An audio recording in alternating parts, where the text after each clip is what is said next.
Olá, queridos, tudo bem? Graça e paz. Você já parou para pensar como Deus é um Deus organizado? Como Ele gosta das coisas muito bem organizadas?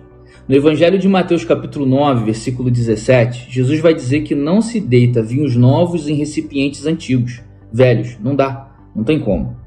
E existe uma passagem muito interessante no primeiro livro de Reis, capítulo 18. Vai contar a história de Elias, um profeta do Antigo Testamento. E esse profeta, ele está aqui num cenário onde nós vamos ler alguns versículos. Ele está desafiando 850 profetas. 450 deles são profetas de Baal, um deus muito famoso naquela época. E aí o desafio é o seguinte: Elias vai falar, olha, vamos lá, vamos fazer um altar, vamos fazer um sacrifício, e aquele Deus que responder, esse é o único e verdadeiro Deus. E é esse Deus que vai mandar vir chuva sobre a terra, porque 3 anos já não chovia ali. E aí, por horas, esses 850 profetas ficam ali, fazem todo tipo de sacrifício, chegam até mesmo a se cortar, mas o Deus deles não podem fazer nada, não escutam e não os respondem. Então, no versículo 30, eu quero ler aqui 5 versículos, eu queria ler aqui 1 Reis 18, 30. Olha aqui, acabaram então os 850 profetas de fazer ali, Deus deles não responderam, e aí Elias entra em cena para fazer a parte, dele. Então Elias disse a todo o povo, chegai-vos a mim, e todo o povo se chegou a ele. Elias então restaurou o altar antes de tudo, que estava em ruínas, todo quebrado. Tomou então 12 pedras, segundo o número das tribos dos filhos de Jacó, a qual viera a palavra do Senhor, dizendo, Israel será o teu nome.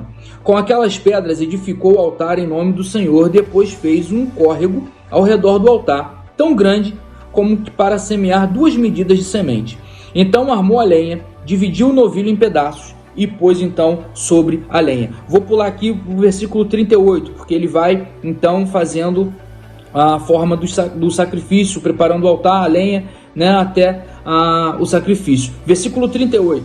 Então caiu o fogo do Senhor e consumiu o holocausto, e a lenha, e as pedras, e a terra, e ainda lambeu a água que estava ao redor no córrego. Olha que coisa linda! Antes de tudo, antes de orar, antes de terminar a preparação ali do ritual do sacrifício, antes de pedir fogo do Senhor, antes de pedir a resposta, Elias entendeu que ele era um Deus, organizado. Então a primeira atitude que Elias faz aqui é restaurar o altar que estava em ruínas. Elias faz uma coisa muito linda.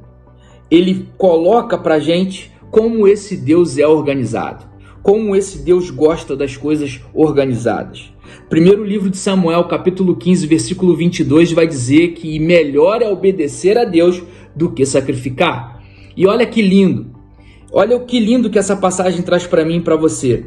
Antes de a gente orar, antes de pedir fogo do Senhor, antes de terminar a nossa vida, de continuar aqui os litúrgios, as liturgias, antes de a gente construir o nosso momento de oferta ao Senhor, nós precisamos restaurar o altar dele, que estava em ruínas. Eu não sei se eu estou falando aqui com você agora e se você está passando por alguma dificuldade, mas eu queria que você recebesse essa palavra no teu coração, porque Deus é um Deus organizado. E antes de a gente fazer tudo para esse Deus, o que Ele está preocupado mesmo é com a restauração do altar dele dentro de nós. Então restaure o altar do Senhor dentro de você, antes mesmo de pedir fogo do céu para que Deus possa responder sobre a tua vida.